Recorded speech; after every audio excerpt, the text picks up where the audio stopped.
because of the lack of dollars. Because all these oil companies were running around. When I came into office, the first people I met were the oil companies. And they told me, look, we can't find the dollars. You know, although we are being told dollars is at 120 something, 130, we can't find it. You know, the dollars are not there because the rates were artificial. So we came to discover later, you know, that, oh, this dollar was being managed artificially, and that is how we realized that $2.6 billion of government money had been used, sold to banks to support an artificial exchange rate that was actually going to go the opposite direction. If we hadn't been managing the dollar exchange rate artificially, today we would be talking a different story. Mr. President, you've been in office for 15 months, and you wouldn't want to go to what happened in the previous regimes, and that's why you're taking I am not talking about any previous regime. I'm just giving you the facts. That was artificially what you're talking about. Let us remain here, and we're looking at even the region, in terms of the East African region. Look at even the Uganda shilling and the Tanzanian currencies. They aren't depreciating as fast as they are, as Kenya is doing. In fact, some of those currencies are actually appreciating as we speak today. They do not have a government-to-government deal, but they are somewhere. Most of them import from Kenya. The question is, what has been the problem with the government-to-government deal, and why has it not been able to fix the slide in the Kenya shilling? You know, the government-to-government deal is not the only thing that will fix the exchange rate. It is one of the many things, right? We are a different economy from Uganda. We are a different economy from Tanzania, right? We have much more imports. We import much more for our industries because we are a different economy for all our other services than Uganda or Tanzania does. We are not in the same category economy-wise. We are a middle-income economy. They are in a different category, not like us. So you cannot compare them and us. Then you are not comparing the same stuff. And I don't want us to talk about other countries because then I don't want us to say which country is better than which one. Then, Mr. President, let's talk solutions. Yes. Because this basically drives almost everything, right, in the country. So the question would be what you are doing to strengthen the Kenya shilling. Precisely. That now you're talking. Three things. Number one, you have heard me clearly. In the last budget, I said there are things we are importing today which we should not be importing. We shouldn't be importing cement. We shouldn't be importing steel. We shouldn't be importing furniture. There are many things we are spending huge amounts of money to import when we can manufacture them locally. That is the reason why we have put a levy on the import of these unnecessary imports of products into Kenya so that we can stem the export of our foreign currency and manufacture those items locally. Number two, we are importing 500 billion Kenya shillings every year of food items. 500 billion. From edible oil to maize to rice to all those. 500 billion US dollars we are importing. Uganda does not import that much food. Tanzania does not import that much food. We are the only country that imports that much food. Why? Because we haven't paid as much attention to agriculture. And number two, we need to understand that while Uganda 80% is arable with rain, Kenya only 15% is arable with rain. Tanzania is a completely different story. Almost 60% of their land has rain and is arable. Ours only 15%. That's why we are importing $500 million of food into Kenya. So what do we need to do? We need to pay attention to our agriculture. The reason why we have invested, and that is why in the manifesto that I sold to the people of Kenya, agriculture, modernization, mechanization is one of the big tickets that I decided that I'm going to do. We have changed the trajectory on our staple food. Today, we are producing more in terms of maize, which is our staple food. In fact, my plan is that by next year, we shouldn't be importing maize into Kenya. We should be producing enough. This year, we have increased our production of maize by 40%, more than we did last year. Last year, we produced 44 million bags. We are producing 61 million bags this year. And it is because we have done interventions. Fertilizer that was being sold at 7,000, we are now selling at 2,500 because we are supporting production. We are full scale into the space of edible oil that we are importing. I am working with different governors. This year, we are working on sunflower, we are working on soya, we are working on palm oil. The president of Indonesia was here. We have agreed on a whole chain because they are the biggest country that we import edible oil from. They are going to work with us to grow palm oil in Kenya. That project is being led by county governments. In fact, it is being led by Gladys Wanga, the county governor of Homa Bay, because it is in the coastal region and around Lake Victoria that we will have the biggest space and the biggest opportunity for us to produce palm oil. We are going to do more around sunflower. We are going to do more so that we also stem the tide of loss of dollars into other jurisdictions because of food imports. So these are the things that I am doing. Number three, I am also looking at how are we going to get more foreign exchange into Kenya.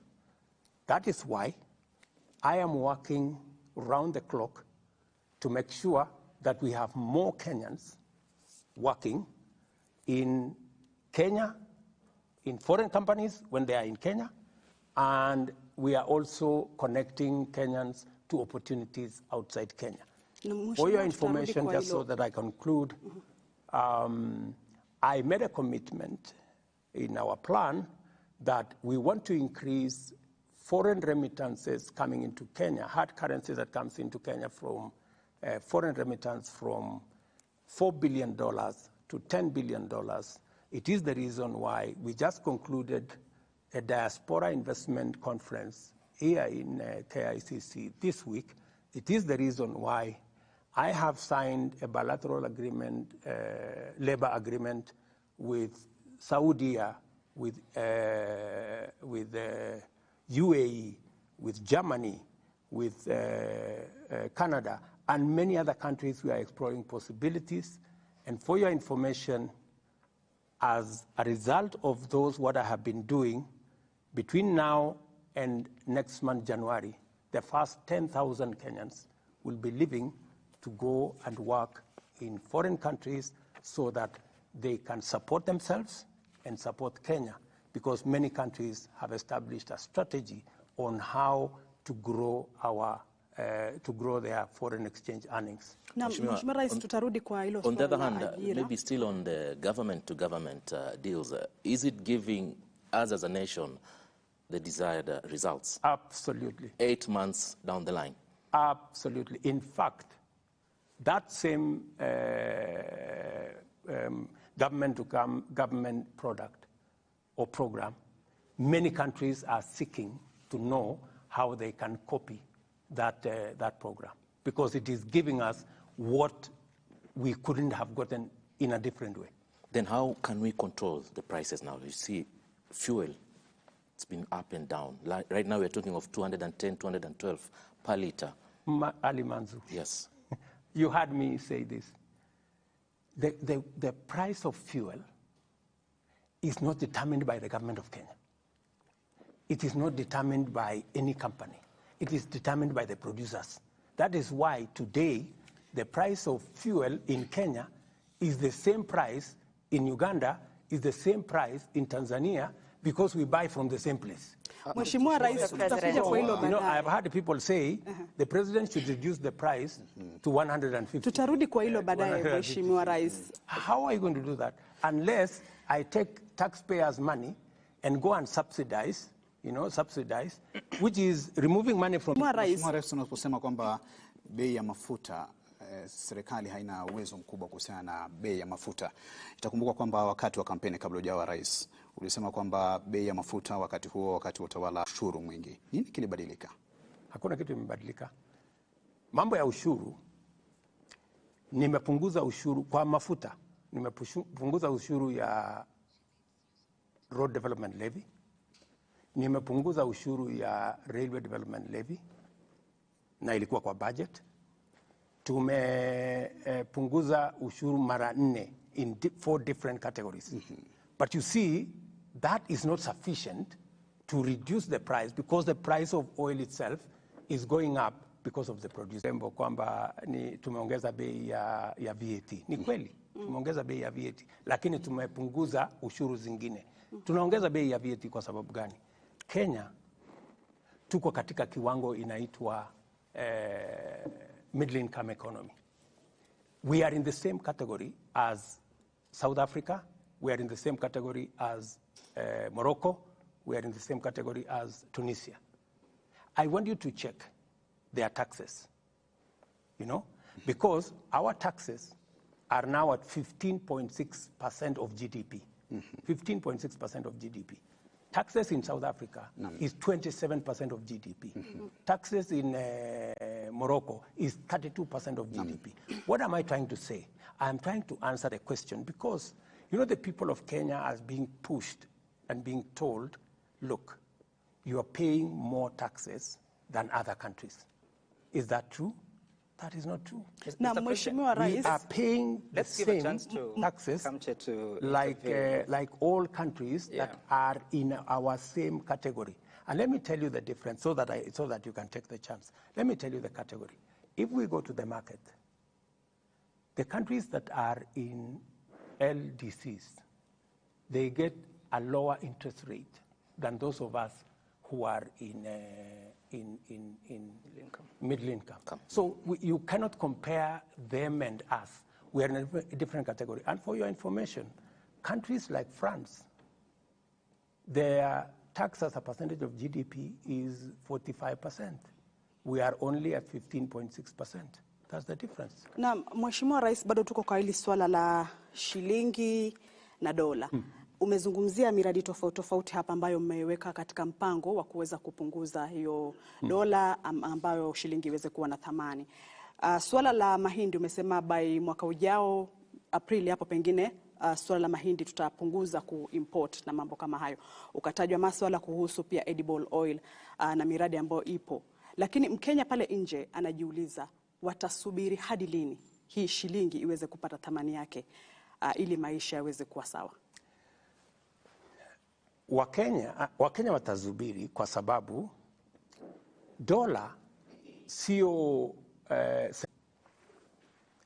dola ni biashara, ni kati ya zile vitu tunauza na vile tunanunua. Ndio tunapata ile uwezo wa kudhibiti. Kwa sasa kuna vitu nyingi tunaagiza kutoka nje ili kupunguza vitu ambazo tunaagiza kutoka. Simiti, nimesema ya kwamba na tumeweka katika budget ya mwaka huu ya kwamba simiti itakuwa inatengenezwa Kenya kwa sababu tuko na kampuni, tutapanua kampuni ambazo tuko nazo ndio tuweze kuokoa dola ambazo tunatumia kuagiza simiti. Chuma tutaanza kutengeneza Kenya. Tayari tuko na kampuni ya kutosha kutengeneza Kenya. Furniture tutatengeneza Kenya. Kwa hivyo, chakula tutazalisha Kenya. Ndio tuweze kupunguza ile dola ambazo pesa ambazo tunatumia ya kigeni kuagiza vitu ambazo zinakuja Kenya, ndio tuweze kumanage ile exchange rate. Kwa hivyo Mheshimiwa Rais, hadi hapo Mkenya ataendelea kukandamizika? Hadi hapo, unajua sasa hakuna miujiza itafanyika. Unajua sasa wewe unataka kufanya miracle. Hakuna miracle. This is what is happening globally. Mr. President, we live in a global economy and we need to understand And it is very important for us sitting here to tell the people of Kenya that, because, many people are saying the price of fuel. I want to tell the people of Kenya, musinisifu, hakuna kitu nimefanya, ni wale wanatuuzia wameanza kupunguza bei. Na mimi nataka niwaeleze wa Kenya, bei ya mafuta hapa Kenya ni sawasawa na bei ya mafuta. Mr. President, we'll get to fuel. We shall get to that, Mr. President, but I want to ask something my colleague Sam asked earlier. So did you promise what you couldn't deliver? I promised, in the context of where we are, if things had stayed constant, I would have kept my promise. But we live in a situation that things are changing. The world, we live in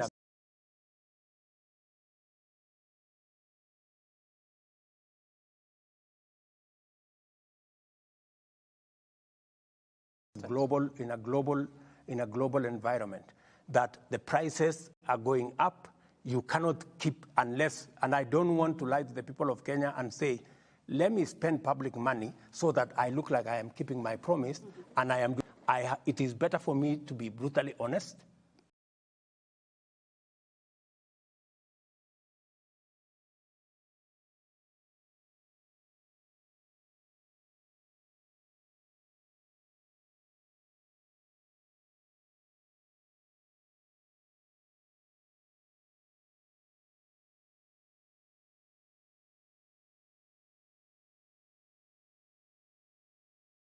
And say, this is not possible.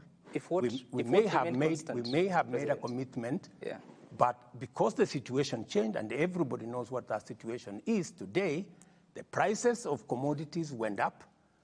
You heard Uhuru Kenyatta say he was not the one who started the war in Ukraine, and all the other things. But that is okay. Mr. President, what we must be honest to ourselves is, are we doing the best to manage the situation so that doesn't flip and go in the wrong direction? And I want to tell you, yes. Mr. President, I thank you for that response. And to be brutally honest, just to pick up from where you are sitting, I think Kenyans know that it's actually true that government has a big role to play in terms of the fuel prices. It's not true that government doesn't play, because 40% of the taxes, between 40 to 45% of the fuel price in Kenya is actually government taxes. So government has a big role to play on that. I think we need to move to energy now that we are as energy. Just before that, Paul, Mr. President, I hear you, and I've listened to you carefully saying that if things had remained constant, and I was hoping that you'd explain what is that constant, because you also say if the U.S. dollar had not been, the exchange rate was not, if the U.S. interest rate was not increased. It was increasing already. It was increasing, but it has reached a place where everybody thought it was going to stop. But the next 3-4 increases were completely unexpected. Even today, all of us expected that they would begin to come down, but they've decided to keep it. Okay, and Mr. President, and you see, while my good brother here said the government has a lot of say on taxes. Yeah. You see, my friend, while it is true that I can tomorrow say, let us reduce the taxes, it is also true that tomorrow, for every 10 shillings I collect, every 10 shillings, 7 shillings go to paying debt. Are you telling me that you want me to do what other countries have done, to default on debt? Because that's the only option I have. I can say, okay, let us pay less, and then let's tell the international community Kenya cannot service debt. Is that what you want us to do? That would be very Mr. President, that's what I was asking you. So precisely, you cannot say, it is simplistic for you to say, yes, the government can, 40% of fuel is taxes. The government can decide tomorrow to lower the taxes. But those taxes we are collecting, we have education to fund. First, we have 7 shillings for every 10 to pay debt, which William Ruto did not accumulate, right? Number 2, the 3 other shillings we have to pay our children to go to school. we have to manage our security. We have to manage our health. We have to manage everything else. We have to pay our teachers. So are you telling me I go and tell teachers, I don't have salary for you this month because I have to reduce the price of fuel? Do you think that would be reasonable? Maybe just, Mr. President, on that issue, just hold on to that thought a bit, because if you look at the prices of fuel, what has happened is that we are looking at consumption. If I look at the last data, the last 3 months' data, consumption of fuel has actually dropped to a 5-year low. And if you look at even KRA, the collection, they missed the target. They were off the ordinary revenue by about 31 billion Kenya shillings. So what is happening is, yes, on this end, you have a plan to collect taxes, but these taxes are not coming through to Kenya Revenue Authority. And on the other end, you are killing the economy because you have people not moving, consumption, because oil and electricity basically will tell you what is happening in the economy. For your information, your figures are wrong, because if you look at the taxes that have been collected from fuel, they've gone up. That's the correct position. So the other taxes are the ones that they have not met the targets. And why haven't they met the targets? Because I gave them a very high target. Mr. President, because I wanted them to do much more than they are doing. Mr. President, let's just take a look at the data. So don't misrepresent facts. Let's talk about the correct position. The data you have from the Kenya Revenue Authority, because they're the ones who collect the revenue in their report. In the first quarter, ended September 2023, the oil taxes, the target was 84.6 billion shillings. They collected 77.7 billion shillings. Similar period last year, it was 78.5 billion shillings. That's a drop of about 800 million shillings. So indeed, for quarter one, there has been a reduction. If you're to speak about the volumes, the same quarter, diesel in 2022, quarter one, it was 1.15 metric tons, 1.5 million metric tons. This time round, the same quarter, it is 1.05 metric tons in because the taxes are higher, more expensive than it was last year. That is not the correct position, my friend. Those are figures from KRA. Let me explain to you. Okay. We import fuel for Kenya, but 40% of that fuel goes to Uganda, Rwanda, sometimes all the way to DRC. With the eastern DRC get fuel from Kenya, right? So when you look at the figures, you must know that there is a component of fuel that is not sold in Kenya, that is sold outside Kenya. That you must KRA reports about the revenue, isn't it? That's what you must know first, yeah. Right? So when you are looking at the quantities and the numbers, you need to factor that into the equation, all right? And secondly, we are beginning to look at other alternatives. A lot more people now we've connected to electricity, people who are using diesel. In fact, this year, most of our thermal energy electricity generation has gone down. Why? Because we have moved the number of Kenyans on electricity from 2.3 in 2013 to now 9.4. So we have more Kenyans who are not using diesel. We have more companies. We have more infrastructure who are using diesel that now we have connected to electricity. That explains some of the reduction. If you look at but this is a direct consequence from the Finance Act of 2023. That's not the correct position. I am telling you KRA is reporting, more and more. President. Exactly. So why I'm telling you, the quantities that have gone down is because more people are not using diesel, especially in the big companies. If you look at what we are saying, because we have made it possible for them to use electricity, power. So that instead of them powering their mechanism using diesel, they are now using electricity that we are generating. And it is partly why we have connected more people to electricity. Je, Mheshimiwa Rais, tukizungumzia la bei ya mafuta na hii project ama tunaweza sema hii G2G deal ama mpango wa G2G deal. Azma yake ilikuwa ni kupunguza hata bei ya mafuta. did we achieve the required results? Wewe ndio umesema azma yake ni kupunguza bei. Azma yake ilikuwa ni kuhakikisha kwamba number one, we have fuel. Because when I came into office, people were queuing in petrol stations for fuel. True? That was the case. Now, nobody is queuing in any petrol station. We have continuous supply. Number two, half the companies in Kenya, fuel companies, had closed down. Today, no company is operating outside the net. Every company has fuel. Number three, local companies were buying fuel in US dollars. Today, they are buying it in Kenya shillings. If you asked any Kenyan company that is selling fuel, our oil marketers across Kenya, they are very happy with the deal we structured. And number three, we have removed pressure on the US dollars. In fact, when I came into office, there are many companies who are considering relocating from Kenya. Why? Because if you can't have foreign currency to pay your dividends for companies that are not Kenyan, there was a backlog of almost 8 months of companies that had not paid dividends for their investors because there was no dollars in the market. Today, I have made sure that though the dollar is high, but it is available.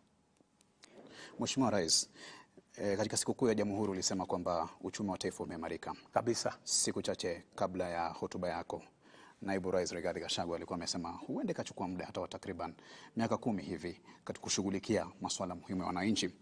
Wakati fulani Waziri wa Fedha Henry Rotich akasema kwamba hapana. Waziri wa Fedha Njuguna Ndung'u akasema kwamba hali ni ngumu kwa taifa, hasa kulipa mishahara na masuala mengine ambayo yanahusiana na fedha. Hali ya uchumi iko vipi Mheshimiwa Rais? Na tukisalia hapo, Prime CS Musalia Mudavadi amesema 3 years. You know, to quote him verbatim, he's forecasting a difficult 2 to 3 years, asking Kenyans to bear the burden. So just like Kitu here is asking, during your manifesto launch, Mr. President, you called it the plan. Is there a plan for economic recovery? Because you are saying this, your deputy is saying another thing, Treasury CS, a different thing, Prime Cabinet Secretary. I mean, this should be one government that speaks in one voice. And Kenyans themselves, Mr. President, wanaumia. Wakenya wanasikiza pia, huyu anasema hivi, huyu anasema hivi. Tuliza boli. Tumelituliza. Nani nimesema kweli? Sikizeni. Nimesema hivi, nataka kuwajibu nyinyi wote watatu. Mimi nimesema, if you read my statement, I said our economy today is out of debt distress. And that is the truth. For your information, if I didn't step in, let me even say, if I wasn't president, the kind of decisions I have made, very difficult decisions, you know, very painful decisions, decisions that I know they will cause pain.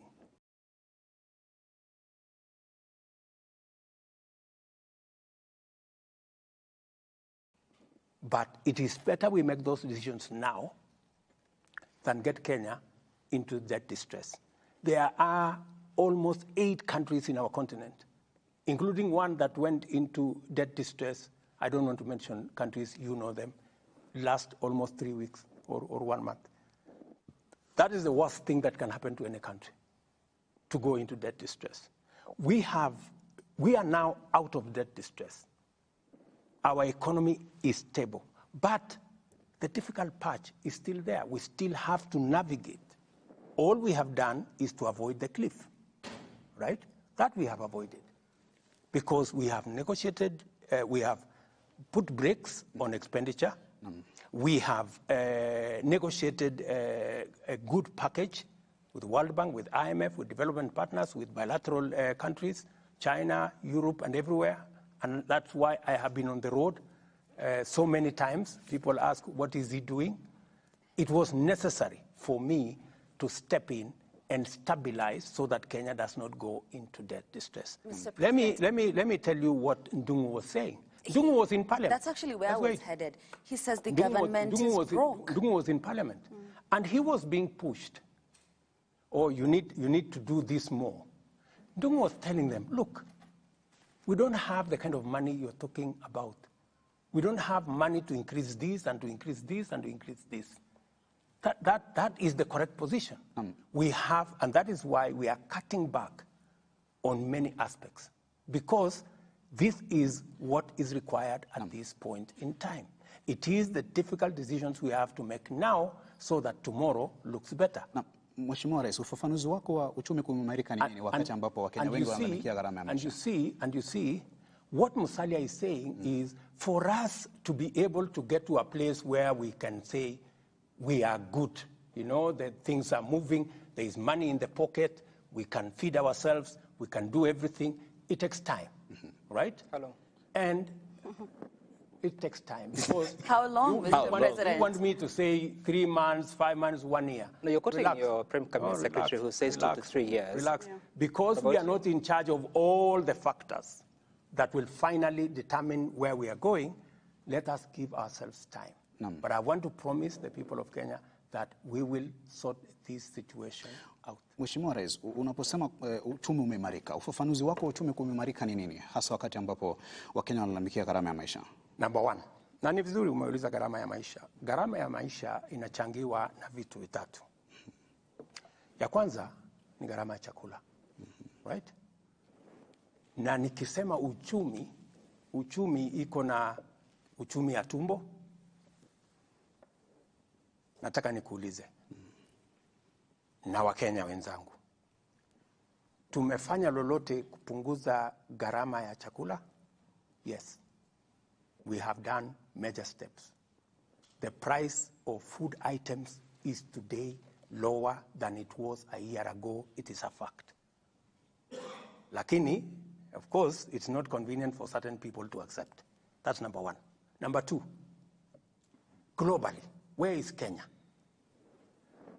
Uchumi wa numbers, and these are not my figures. We've brought down inflation from 9 point something to now 6.8. Those are figures, global figures of the World Bank. Number two, our economy is growing at 5.4%. Not my figures, World Bank figures, right? In fact, they quote Kenya is the 29th fastest growing economy globally. Those are figures out there. Of course, many people don't want to accept. I know that there is still no money in people's pockets. Uchumi wa mfuko bado ndio bado. Yeah? Utakuwa lini? Are we doing something about it? Yes. That is why we're spending more money in education. Yeah? We're putting more money in education. In fact, this year, we are putting an extra 120 billion in education. To do what? To make sure that we reduce outlay by Kenyans to fund education. Number two, we are putting more money in health. That is why we've passed 4 laws. What do we want to do? We want to make sure every ordinary citizen has a health insurance. Those who are paying 500 will come down to 300. We are going to make sure that we don't leave nobody behind. That is why I am going out of my way to create jobs. Today, as I talk to you, because you need to put money in people's pockets. Today, as I talk to you, 120,000 people are working in our housing program. Today, as I talk to you, we are working on export of labor, making sure that we connect Kenyans to jobs abroad. Today, as I talk to you, we are expanding the space of digital jobs. We just passed the law so that we can create ICT hubs across Kenya. I have already negotiated for digital jobs globally. Kenyans are very good at it. We are going to spread opportunities so that people can put money in their pockets. So that's why I'm saying we need a plan. You know, it is easy to say, let us do quick fixes. We have been doing quick fixes for a long time, and we haven't gotten it right. Many people wanted me to do a quick fix by subsidizing unga. I told them, let us not subsidize unga. Let us promote production, we will eventually get the right results better. Mheshimiwa Rais, awali kulikuwa na mazingira mazuri pengine ya kufanyia biashara. Tunavyoona sasa, sijui kama palikoseka wapi, pengine unaweza kutueleza, manake kulikuwa na mazingira mazuri ya kufanya biashara. Kuna takwimu ambazo zimetolewa hata na FKE nadhani wakisema kwamba kuna makampuni ama kuna Wakenya takriban 70,000 ambao wameachishwa kazi.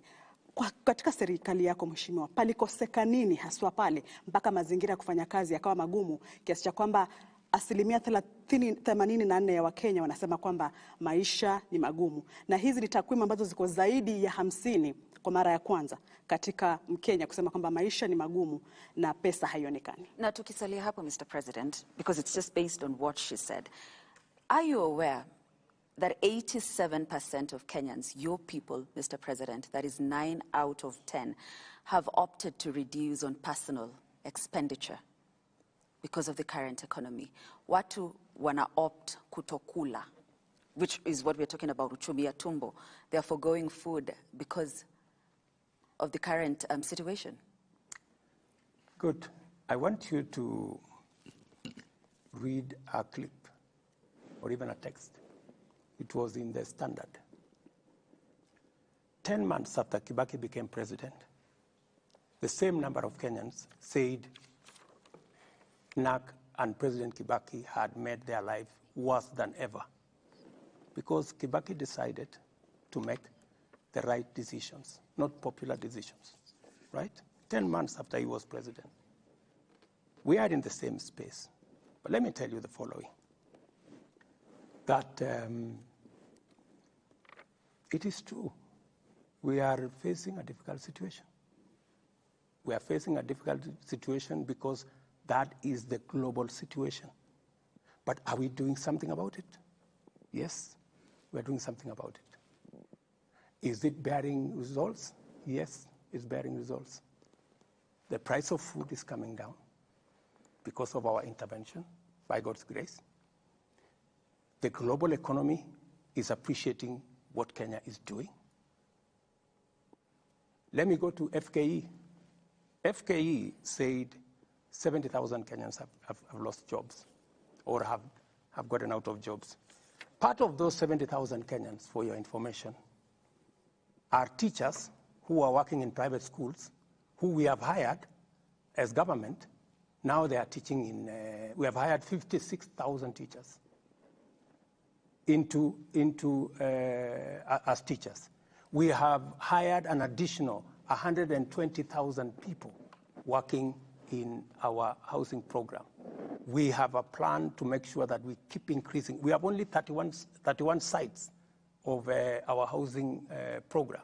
We have another 34 that will be rolled out the first quarter of next year.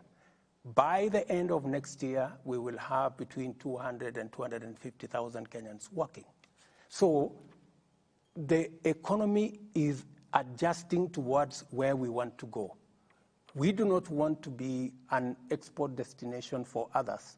We also want to produce what we should be producing. And that is why we are working on the difficult patch for now so that we can stabilize the future. Kwa hivyo Mheshimiwa Rais, unakubali kwamba Wakenya 70,000 kweli walifutwa kazi ama walikosa kazi? Sikubali, wao ndio wamesema. Mimi nimekuambia. Na wakaandikwa na serikali. Kumaanisha ni makampuni yaliyo humu pengine yalifunga wakatoka ndo wakaja wakaandikwa na serikali, ama hawa walikuwa ni wa kutoka? Waacha sasa nikwambie, wale wamesema, yale wamesema.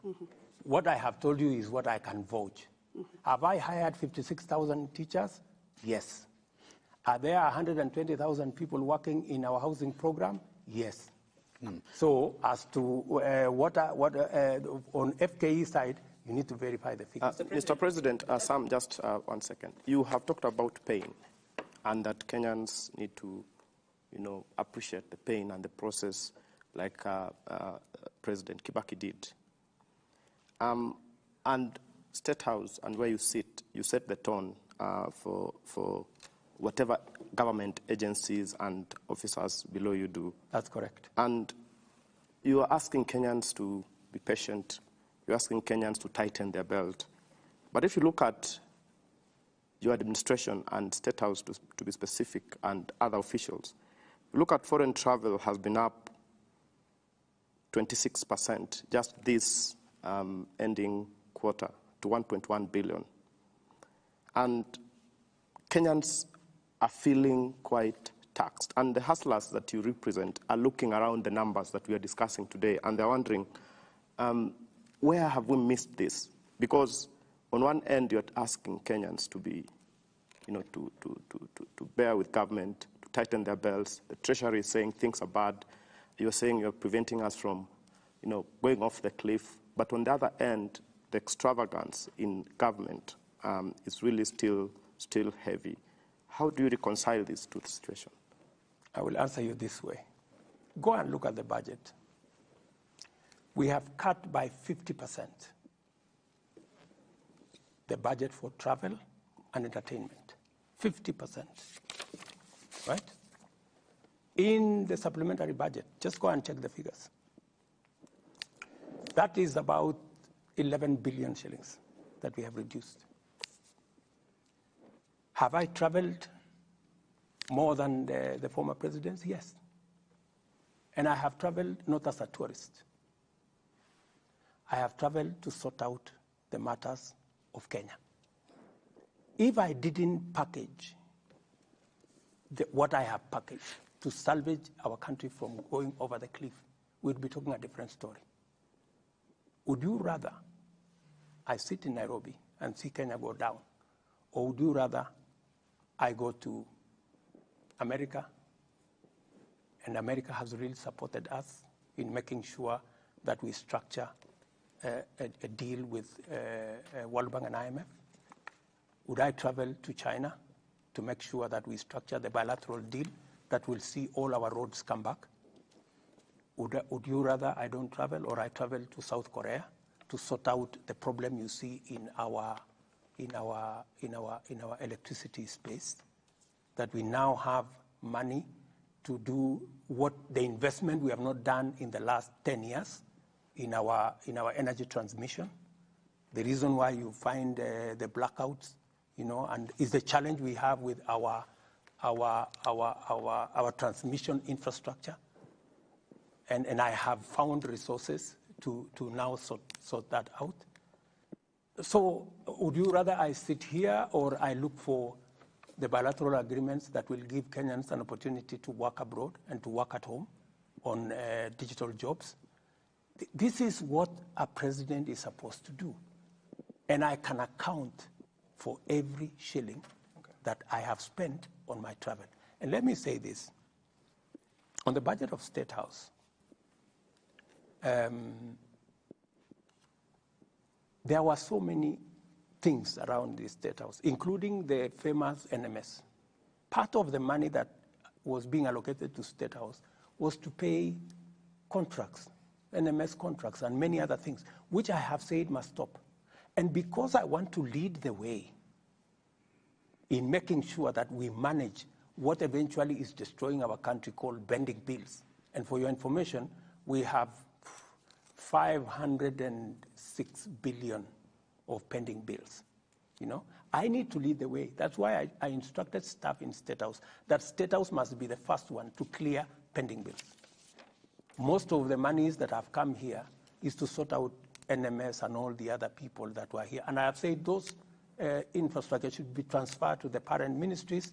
State House must deal with State House matters. Mr. President, we've spoken about three issues. We've spoken about the Kenya shilling and how it's behaving against the major currencies, global currencies. We've spoken a bit of energy and what is happening in the field sector. We also touched on cost of living. We have so much to cover tonight, and I just seek your indulgence that we can be first in our responses, but also the questions. That question that you say we were on a cliff, debt cliff, and now we are no longer there. Recently, you posted on your X account, and you said that the World Bank is giving us 2 trillion shillings for the next 3 years. The IMF is giving us over 680 billion shillings. That, in total, is about 2.6 trillion shillings, based on the current exchange rate. Now, part of the reason why our debt is beyond the ceiling that was of 10 trillion shillings by June next year is because of what has happened to the US dollar. If you add what you've gotten from the two global institutions, it takes us to close to 13 trillion shillings already in the next 2 years. Why then have a debt anchor of 55% to the GDP, which are already busting? For your information, and it's a very good question you've asked, most of that money we have negotiated will actually replace. We are getting money at 2-3%. We are replacing it with money we are paying 15-16%. And the killer on our debt is the interest, the amounts of interest we are paying. It's not even the principal that is a big problem. It is the amount of interest we are paying. Because if you are paying interest at 16, I think the euro went to 20% at some point, you know? That is what is destroying our economy. So we are not necessarily increasing the debt portfolio. We are substituting debt that is expensive just so that it is manageable, and then it can give us the space to be able to grow our economy. That is the context. Mm-hmm. So what the international community have supported me to do is to replace the Eurobond, which is $2 billion. Yeah, $2 billion of very expensive money at 20%, with money that we can manage at 2-3%. That is the difference. And by just doing that, we will save on the 7 shillings we are paying for every 10 we collect to pay debt. That will significantly come down. So that is what that's what I am doing, because that is what is feasible as we talk, as I embark on growing the economy. And growing the economy is investing in the right place, making sure that our agricultural production is up to the scale. It is the reason why I am improving the whole agriculture chain. I'm building 400 markets. I promised Mama Mboga that they will do a business in a good place. Building 400 markets. I am building 47 county aggregation and industrial parks to add value, to add to process, so that we get more value from our production. And if you saw this, this is when is today? Sunday. If you saw last week, we just advertised for the infrastructure of our 6 special economic zones. Again, these will become engines of exports, because we have to grow our exports. We need to stem imports into Kenya, but we need to increase more exports so that we can get more revenue, grow jobs locally. And you see, my focus is to make sure that we expand the space of people who are working. And it is going to be deliberate. It's going to be difficult, but it must be deliberate. That is why housing is one plank where we're going to create jobs. Agriculture is another space. In the special economic zones and the exports and that space, we're going to grow jobs. The digital space, which I have negotiated with Facebook, I've negotiated with Meta, for us to have digital jobs in Kenya. You already know that the number of people who are working in the digital space, and we are going to export more labor. As I talk to you here, there are people being trained in NYS today for people who are on the space of export of labor, because we have to have interventions. We have to have. I mean, it is different. They are nurses. They are adverts that the Ministry of Labor goes out to look for them. Mheshimiwa Rais, kuhusiana na ada ya nyumba umeitaja, unafahamu kwamba kuna Wakenya wengi bado hawajaridhia, licha ya kwamba kuna agizo kutoka mahakamani, na nakumbuka juzi ukiwa kwenye mkutano wa diaspora pia ulisisitiza ukasema kwamba housing levy lazima itekelezwe na kadhalika. Hebu tuelezee, kuna mabadiliko yoyote baada ya mahakama kutoa agizo lake na wewe kuendelea kusukuma kwamba ni sharti Mkenya atozwe hii ada ya nyumba? Mahakama walisema hivi. Mahakama walisema hii ada ni sawa kama Wakenya wote watalipa. Right? That's what they said. They said It should not be discriminatory. Mr. President, they didn't say that. Kuna mkakati la They said it is as it is discriminatory. Discriminatory. And therefore exactly. unconstitutional. No, you're interpreting. The problem of unconstitutional was made by the media. No, they said it's null and void. So if it is unconstitutional, why did the court say we should continue to collect? Because there's an application for stay orders. How do we continue? No, how do we continue to do unconstitutionality? No, Mr. President, at least we can agree on what the court said. Yes. And the court said that we've looked at everything and we arrive at the decision that this is discriminatory. Because of that, it doesn't agree with the constitutional Article 10 on governance. And therefore it is null and void. No. Kingine ambacho labda Mheshimiwa Rais nikuongezee, mahakama pia ilisema kwamba hakuna mkakati maalum kupitia KRA jinsi fedha hizi zitakusanywa. Absolutely. Now that is what they told us to fix. And that is why we now have a law in Parliament. There are institutions that are not paying. There are groups that are not paying, that are not paying in the current setup. And we have said we are expanding the net of the payers. It will give us actually more money so that we can do more houses, which is a very positive thing that the court has done. And they have said, establish a mechanism how this money will be used. We have put a mechanism in law how it's going to be used.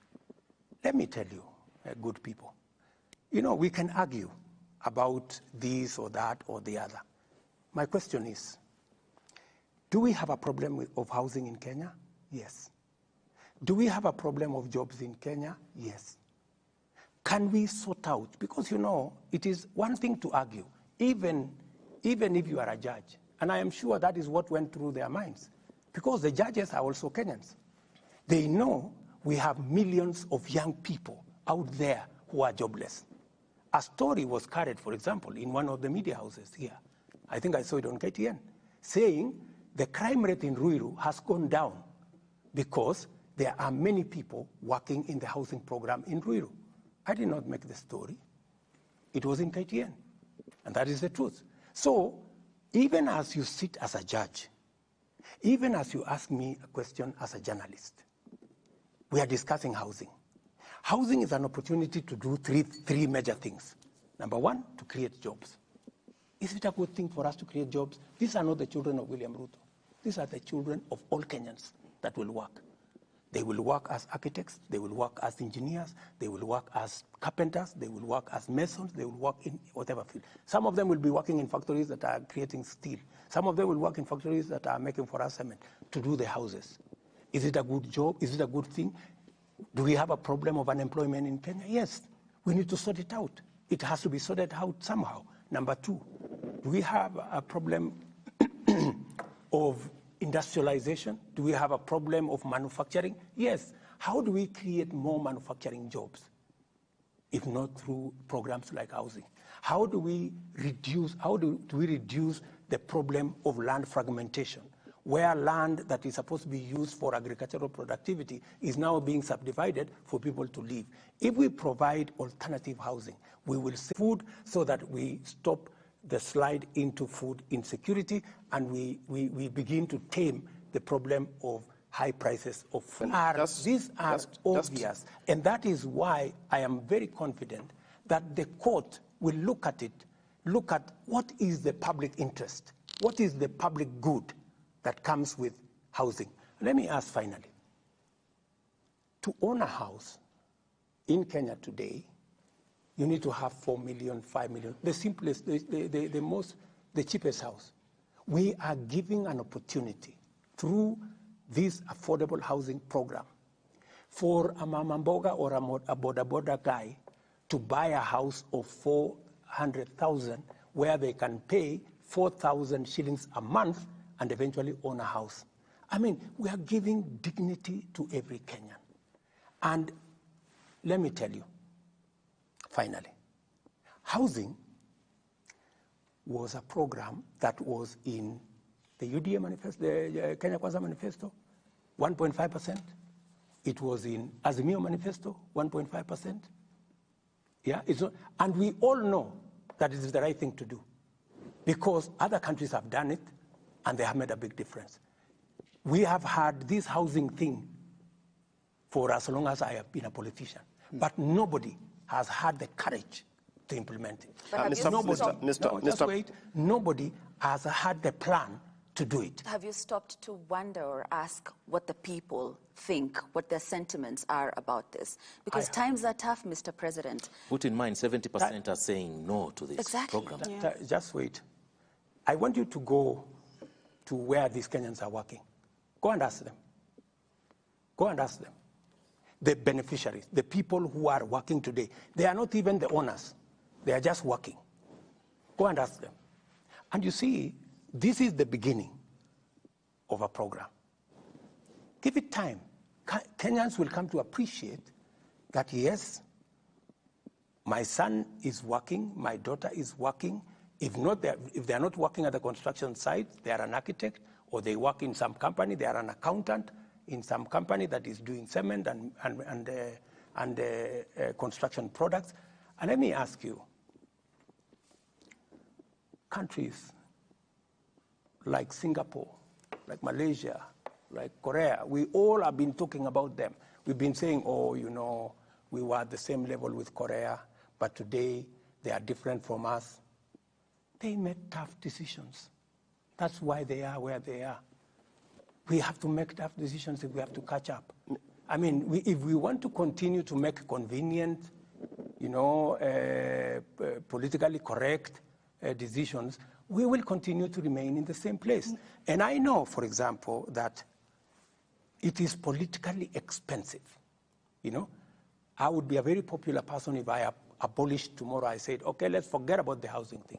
People will clap for Mr. President, I don't think there's anyone saying that you should stop it. I don't want to be. And Mr. President, if you remember, Mr. President, I want to transform Kenya. Yes, if you remember, transforming Kenya is not a walk in the park.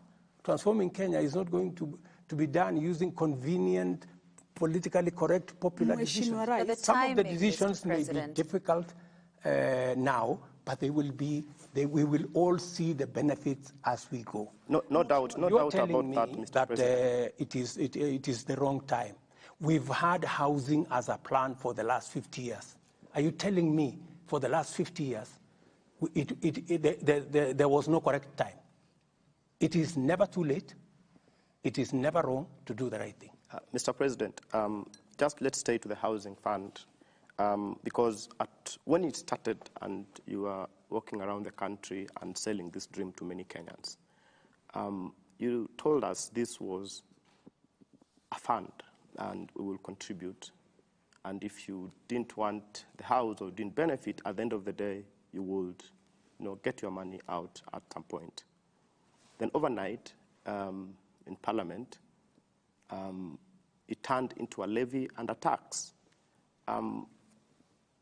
What really changed, and what caused you to move from a fund, which was really, really contributory, to this discriminatory fund that even the court has found to be? And does this mean that this plan changed overnight, or what really happened to cause you to make these changes? And just to stay on that point, was it necessary that we would start all these funds together in terms of, was it a must that you start the housing fund? You are here fighting the fire of housing. Mm-hmm. Again, you start the health crisis. Before this is done, even it's off, you are dealing with the taxation, And because of that, nearly every government agency is now waking up with taxes. So you find, levies going up by 3,900%. You find it taxed. And Kenyans are wondering, what has happened? Do you feel that you're out of touch with the people that you lead? Because then it will explain some of the decisions that you're doing. Thank you very much for asking that question. Let's start with the levy. I proposed a fund. Yeah? There is a principle in Kenya today called public participation. It went to public participation. And Parliament, when coming from public participation, came and said it should instead be a levy, right? And as president, if the people said they wanted this changed into a different way of, I agreed that, okay, let's go this way. But what did I do to make sure that it captures everybody? We changed the design of the whole delivery of the housing so that now we have social housing for the people at the bottom of the pyramid. Will pay 4,000 or 5,000 shillings and get a house. We have affordable housing for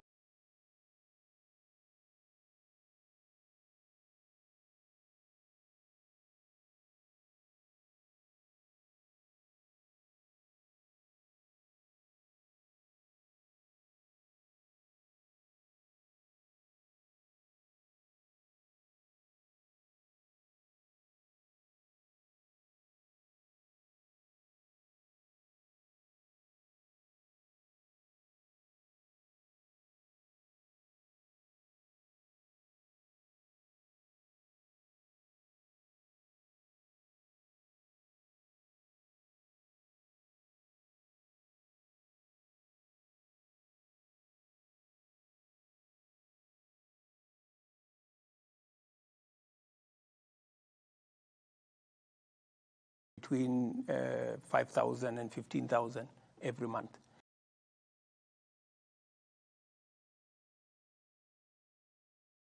But we have also included 30% of all the units to include the people who largely are the contributors.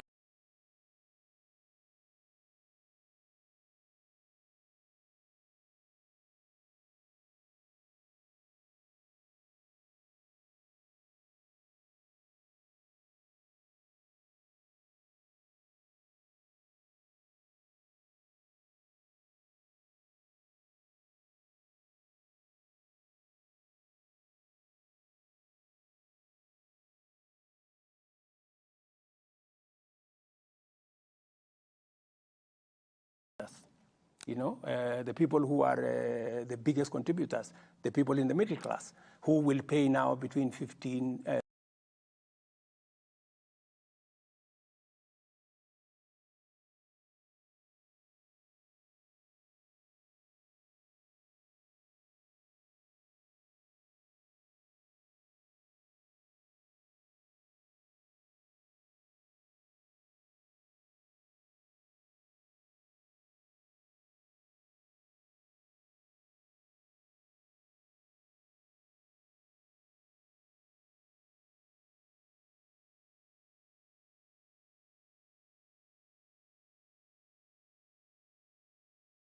1,000 and 30,000.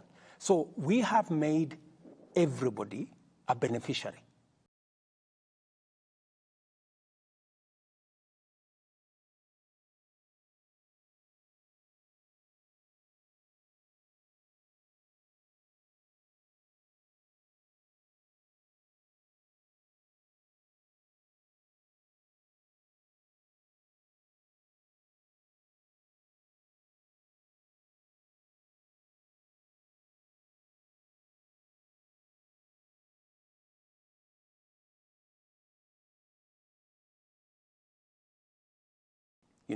Again, to mitigate against what you're saying.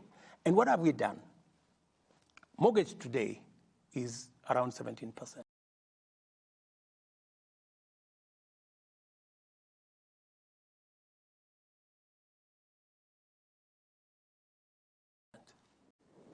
What we have done is that we have now reduced the mortgage.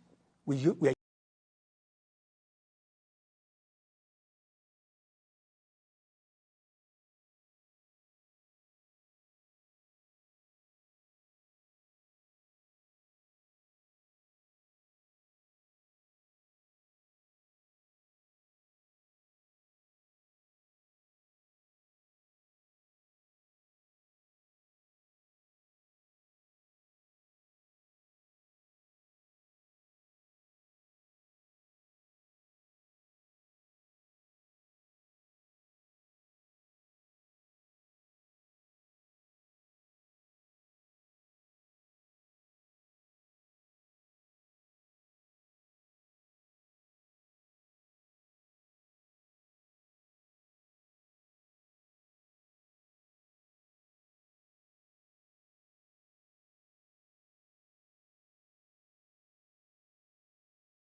using the fund to mitigate the mortgage that you pay.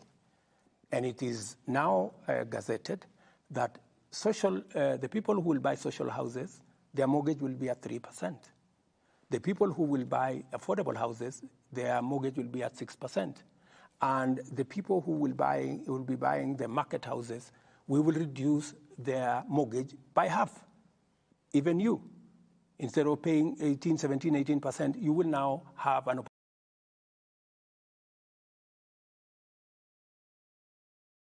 opportunity to pay at 7%. So that way, we have carried everybody, making sure that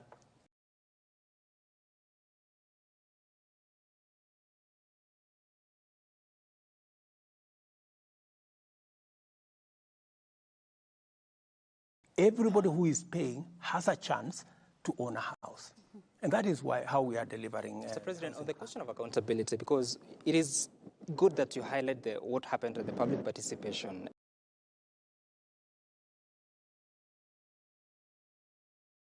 And you say that Kenyans said they don't want it as it was structured that time. You also attribute responsibility to Parliament that they decided it should be a levy. Then you say, yourself, you said, let us change how it works. So I see a bit of distribution of responsibility. But did Kenyans tell you they wanted to be a levy or a tax?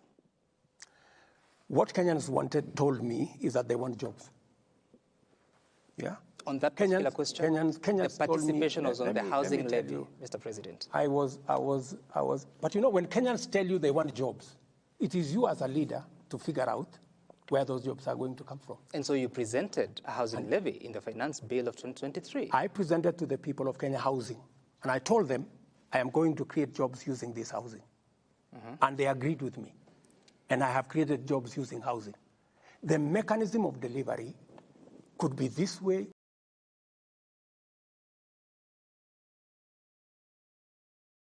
or that way. Did I make a commitment to the people of Kenya that I'm going to implement housing? Yes. Did I tell them we will create jobs using housing? Yes. Have I implemented the program on housing? Yes. Have I created jobs using housing? Yes. That you did and you are doing. And you see, Mr. President, sorry for this, but Mr. President, you are saying that you promised all those things and you are doing. But when people tell you, we don't want it, it is too expensive for us, you change it from a levy,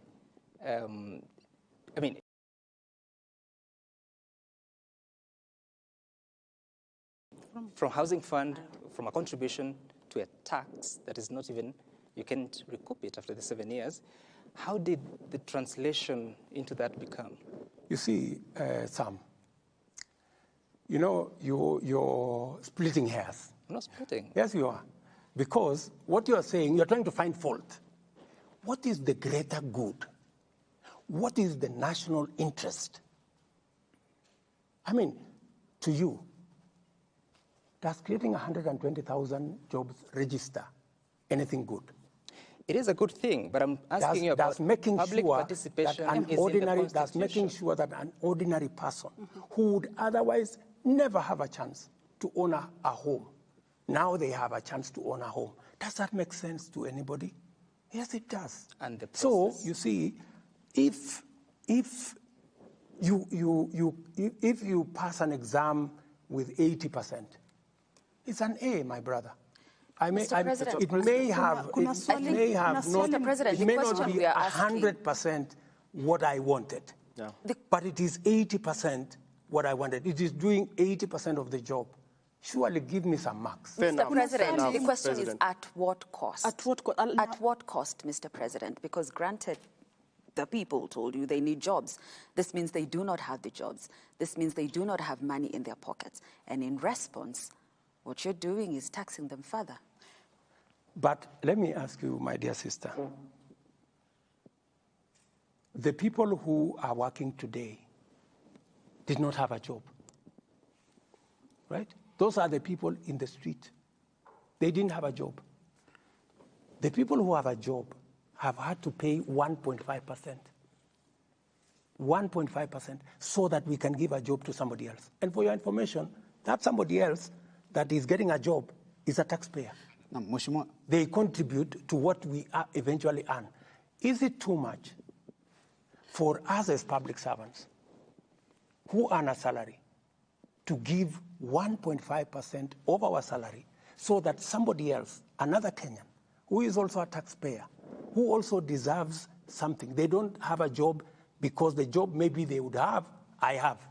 But I'm being asked, contribute 1.5% so that that other Kenyan who is walking in the street can have a job. But it's not just that, Mr. President. Let me just finish. They too can own a home the same way you own a home. I don't think that is being asked. It's not just that, Mr. President. Bado hujalijibu la mwenzangu Wafula pale. Amesema iweje wakati huu ndio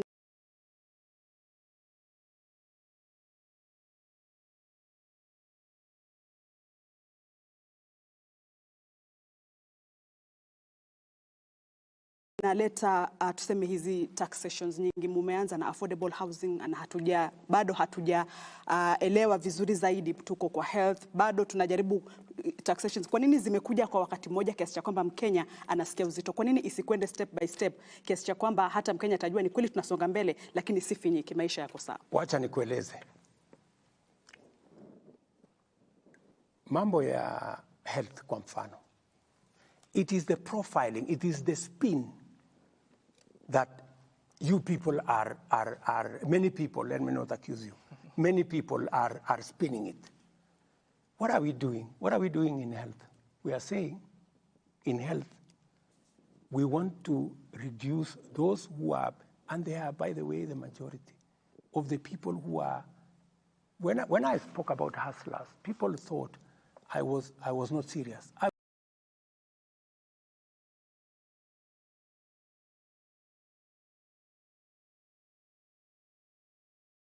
I was very serious. That is why I am saying, those of us who have a job, let's contribute 1.5%, good people, so that those of us who are hustlers, the people in the street, can, even them, they can have a job. They now have 120,000 of them on a job. That's number one. On this, on the health, what are we doing? We are saying three things. Number one, for the first time, every Kenyan, even those who today cannot afford nothing, they will have a health insurance.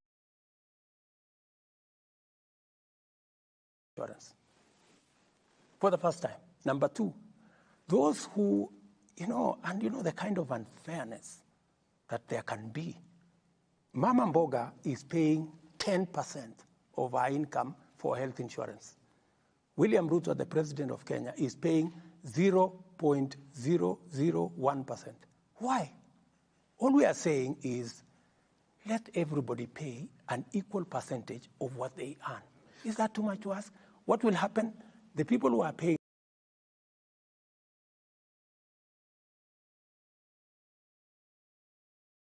$500 will come down to $300. Is there anybody saying that there are people who will get an insurance cover who do not have? No. Are there people who are saying that those at the bottom of the pyramid will reduce their money or their contribution from 500 to 300? No. The people who are talking are not talking about those things because they are not convenient and because many of us believe those people don't matter. I want to tell you, my friends, those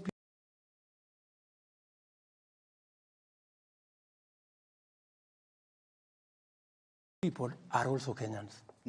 They matter the same way we do. Let us give them a chance. And Mr. President, let us give them a chance to also participate in Kenya. Let us give that fellow, that mama who has no chance. And let me tell you, for the first time,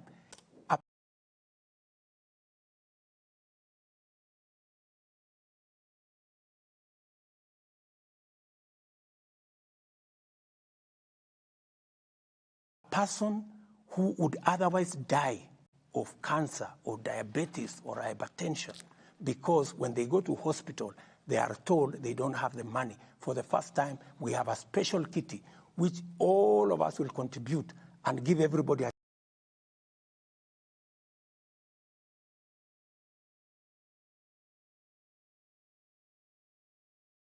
chance at life. I mean, my friends, all we are saying is let us have a country where nobody is left behind. Maybe the question Because that, we are just thinking about ourselves. Yeah. We are discussing how our salary is going to be, how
in a payslip. There are people who really, genuinely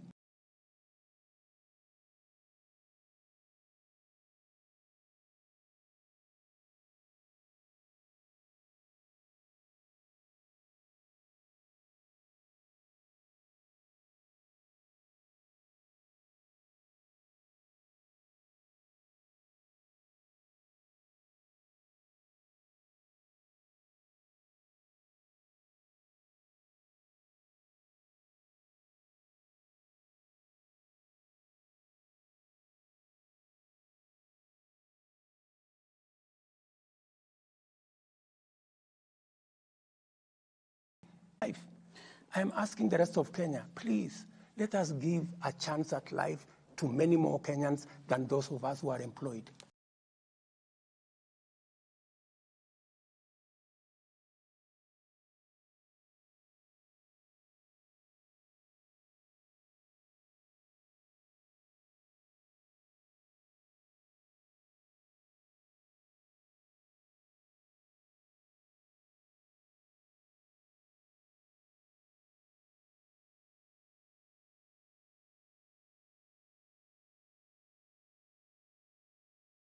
We are only 3 million. We have 10 million people out there. Mheshimiwa Rais, umesema kwamba makato haya mapya ya bima ya afya yatashughulikia kila Mkenya kupata matibabu. Na kwa Wakenya ambao hawana uwezo wa kulipia bima hii, mtawashughulikia vipi kama serikali? Kabisa, you have asked me the best question. Ukisoma sheria mpya ambayo tumepitisha hizi sheria 4, tumesema wale wa Kenya ambao hawawezi kulipa, serikali ya Kenya tutawalipia. Kila mtu atakuwa na bima ya afya. Uko na takwimu ni Wakenya wangapi? Na wale tayari tuko na wale ambao wako katika program hii yetu ya social cash transfer. They are about 2 million. But my estimate is that another 3 million will be in that category. People who cannot afford. Hawa pia watu karibu 5 milioni watapata bima ya afya, italipwa na serikali ya Kenya katika mpango mpya. Jameni, na wauliza wa Kenya, hata na wao ni wa Kenya, tuwafikirie.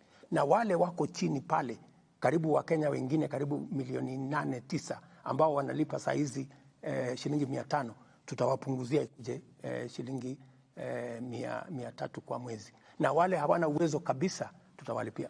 Na jambo lingine la muhimu zaidi, wacha niwaambie, hii ni ya muhimu na Wakenya wasikie.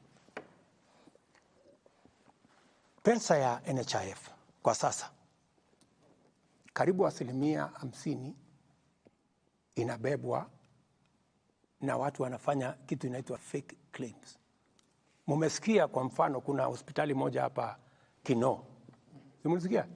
ilikuwa kwa vyombo vya habari, ati wanafanya operation ya upasuaji kuzidi Kenyatta, Aga Khan na hospitali zingine zote combined.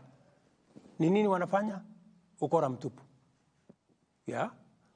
Wanaenda saa zingine wanatangaza ati kuna medical camp. Lakini ile medical camp sio eti ya ukweli, ni kukusanya wagonjwa. Alafu wanachukua majina ya hao watu, wanakuja wanajaza form ya NHIF, wanawalipia wao. Alafu bila ya wale kujua, wanaenda kuclaim pale NHIF. Ndio sababu tumeweka sheria maalum inaitwa Digital Health Bill ama law, ambayo sasa itatusaidia kufunga hiyo mambo yote. Na ndio sababu Sam, nikuambie, ndio unaona wewe Wafula, usikize vizuri, ndio unaona wale wamepeleka makesi kotini ndio wawa, kwa sababu hawataki hii sheria. Ndio wanaendesha hii propaganda kubwa, iko shida kubwa sana, Wakenya wapinge hii mambo ya health, kwa sababu wanataka kuendelea kuiba pesa ya wananchi ama ya afya. Kwa nini usiwafungulie mashtaka, Mheshimiwa Rais? Wale tayari tumewashawafungulia mashtaka na tayari tutawapeleka kotini, kwa sababu we want to make sure, my friends, wakati unaona kesi iko kotini, imetumwa kotini na watu ambao ni beneficiaries ya the kind of corruption that is going on in NHIF, that together big cases to stop the laws we have changed, because these laws will change and seal the loopholes they've been using to steal our money. And I am very determined, by the way, to stop them. And I will stop them. Mr. President, because yes. we have dissected the problem properly. And we want a country that leaves nobody behind. That is why we have the Digital Health Bill. We have the Social Health Authority that is going to make sure that we carry everybody along. Right. And I am very confident when the court finally sits, they will see the value we have in this bill. I am not a madman. Right. And Mr. President, to do things that I know are not good for the country. But also, I am this one person. You know, the problem we've had in Kenya, my dear sister, is that leaders have never wanted to do the right thing. We know what is right, but we want to do what is convenient. We want to do what is politically right. I have decided, as William Ruto, that we have been looking for a guy to bail the cat. I will do it. We have been looking for a person to blame when we do the right thing. I'm ready to carry any blame. Okay. But I must do one thing. I must do what is right, and I must sort out our country. We've been postponing this, you know, and people would rather, and many people ask me, oh, you know, the way you're going, you will not get a second term. You know, let me tell you, I am very clear in my mind. I was not elected to look for a second term. I was elected to get the country out of the mess. I was elected to create jobs. I was elected to implement universal health coverage that has been on our cards forever. I intend to do precisely that. Right. Many people, including my friends who are religious leaders, they have told me, oh, you see, you know, even though you said this, you must not do it, you know. That is what even the opposition is, they wrote in their manifesto, the housing, but now when it comes to implement it, they don't want to do it because they want us to continue the same thing, to lie to the people. To lie to the people, we are going to do this. When you don't mean it, we're going to do this. Mr. President, for the first time, yes. I meant everything that I wrote in that manifesto. Right. And I have every intention to make sure that I implement it because I know finally the people of Kenya will know that I did the right thing and they will reward me accordingly. Sam, maybe just the question that still remains. Just a moment, yeah? Yes. Because we need to transition in the next few minutes to the question of corruption and the war against it. Yeah. But you're saying something, I have read the bill, and most of us have, I mean, the laws now, and they're quite transformative, so to speak. But then again, the process is as important. I have heard you on several occasions saying that the contribution to the Social Health Insurance Fund will be 2.75%, so that it is equal across board. Your Cabinet Secretary, Nakumicho Wafula, says that I had actually said it was going to be 2.75%, but capped at 5,000 shillings. And I wonder, because the law as it is says that the Cabinet Secretary shall bring regulations to the floor of the House. That has not happened. You are speaking about 2.75% without a cap. USCS is saying with a cap. We have had the experience of rates being proposed. Just hold on. I didn't tell you that there will be no cap. I told you 2.7% provide equity. What will happen is we are taking the regulations to the public. Yeah, because that's what is required of us. So what is the rate? And many Kenyans, it's 2.57, it's 2.75. Many Kenyans will speak to it. You know, whatever Kenyans will speak to it, they will look at it this way, they will look at it that way. It will go to Parliament. Parliament will speak to it. Finally, the final product will come from public participation. And that is the essence of my question, Mr. President, if I may conclude it. That is the essence of the question, because Kenyans will speak. It will go to the floor of the House. They spoke on housing levy. It went to the floor of the House. It was changed, totally different from what was taken to the people. How shall we trust the process? You know, that's what democracy is all about. You know, many people actually have told me, what you're trying to do in Kenya is not possible. Because many countries that are democratic, you cannot do this. For you to do this, you have to be like country X, where the president says, and it's final. You know, that is what happened in other countries. I don't want to mention countries. Yeah, this only happens in countries that are not democratic. But I'm telling them, I will persuade the people of Kenya. That's why I'm sitting here. I am sitting here to persuade the people of Kenya, so that because I know what we are doing is not normal. And by the way, it is not that I expected that it was going to be smooth sailing. I knew it was going to be difficult. Because what I am trying to do is transformative. What I am trying to do is to change Kenya. I am challenging the status quo. I am challenging what has always been there, the norms. And that's why even you guys, you look at me and you're wondering. But, you know, that's how we're going to change a country. Changing a country is not a walk in the park. Utahusisha wananchi katika hili swala? Kabisa, si ndio nimekuambia, saa hizi tumepublish regulations. Sasa imeenda bila mabadiliko yoyote kama imeenda kwa wananchi. Na je, hisia za mwananchi utazisikiza ama utazikumbatia? Vile wananchi walibadilisha housing levy, si nilikubali. So ikienda bunge, ikienda kwa wananchi, wananchi wenyewe waseme. It is not citizens that changed it, it is Parliament. It's Parliament. You should go and read the public participation report. I read it, and majority of them were opposed to the introduction of it. Go and read it again, and Parliament took into account the views of the people who went to for public participation. And you see, Parliament is also an independent institution. You want me to dictate to Parliament, and I will not, Sam. You know that's not possible.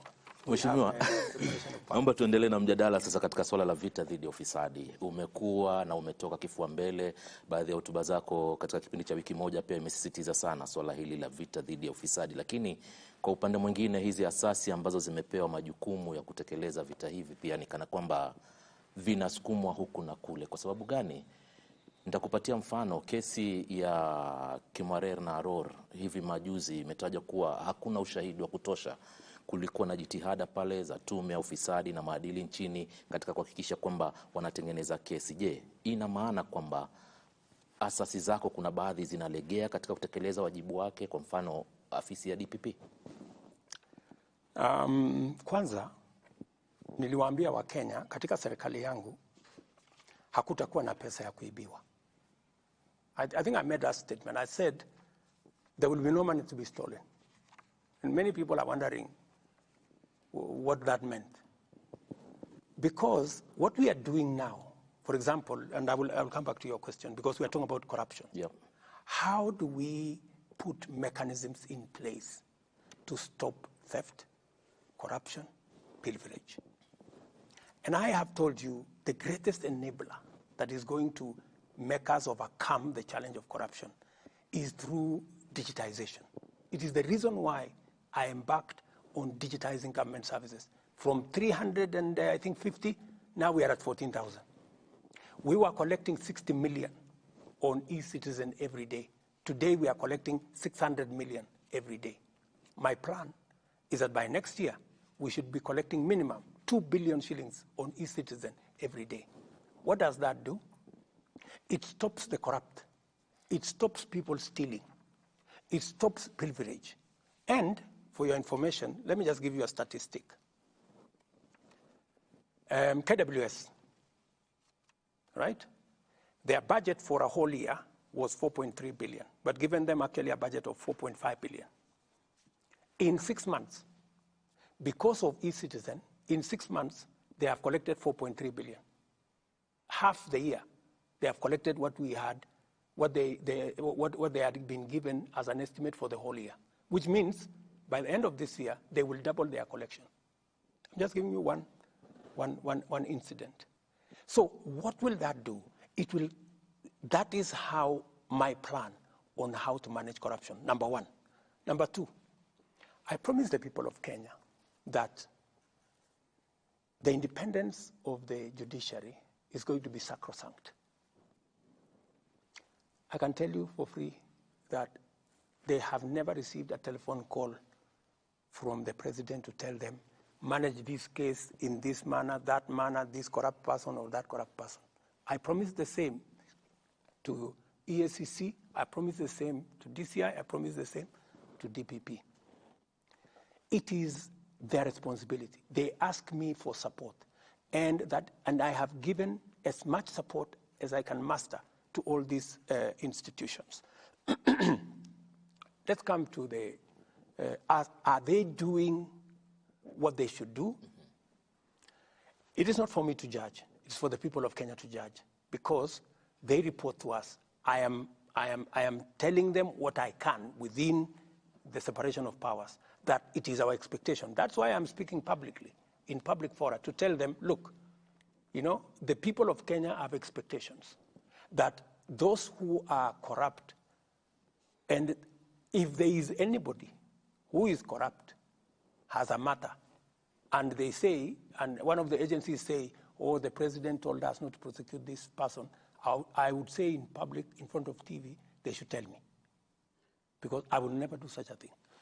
Coming to Kimwarer, if you followed Kimwarer, I said in the campaign trail that the case for Kimwarer was a fraud, because it was. You know, because it was. Because that case was being used politically.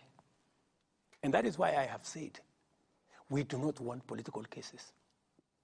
And that's why I have told the investigative agencies, I don't want them to help me with politics. I will do my politics.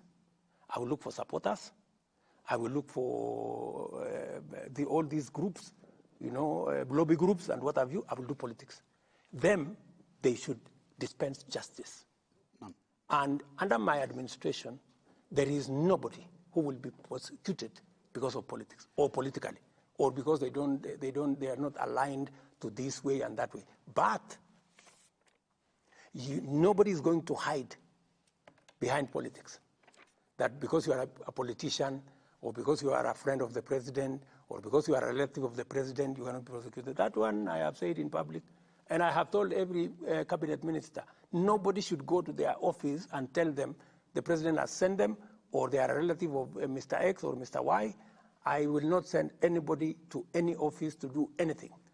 No. They must do their job in accordance with the law. Mheshimiwa Rais, unaposema kesi ya Rod na Kimwarer ilikuwa ni utapeli, unamaanisha kwamba hakuna pesa zozote za mtozo ushuru zilizopotea katika kesi hii inayohusiana na mabwawa ya Rod na Kimwarer? Sisi ndio tulipoteza hiyo pesa, kwa sababu serikali wakati ilienda ikasimamisha